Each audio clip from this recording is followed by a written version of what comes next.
రమ్మని వాడు పని రమ్మను.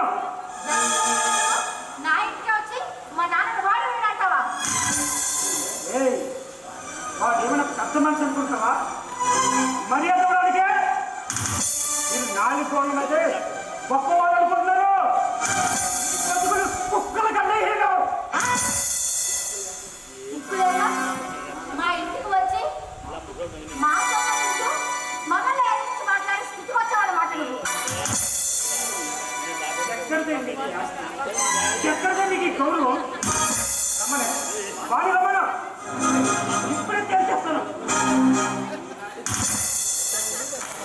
నీలాంటి విశేషాధికారులను పెంచి పోషించడమే నా తండ్రి చేసిన తప్పురా.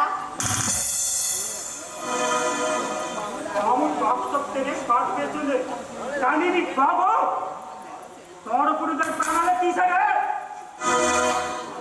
పిచ్చి పిచ్చి మాటలు మానేసి మర్యాద నుంచి బయటకు వెళ్ళు. అదే పవరు, అదే కండ కావడం ఎంతైనా వాడి కదా.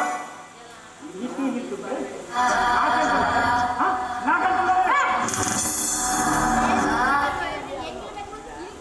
కుక్కవే మాట్లాడతావా?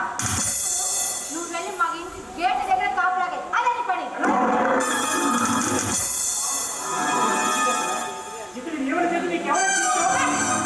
నువ్వు నన్ను ఏం చెయ్యవు. నేను చెప్పిన పని చేయడమే నీ పని. సగం చచ్చి బతుకుతున్నాను. బాబు కూడా సగం చచ్చి చనిపోవాలి. సరే బుద్ధి చెప్పాలి. అంటే వాడికి ప్రాణం, ఆ ప్రాణం ఇప్పుడు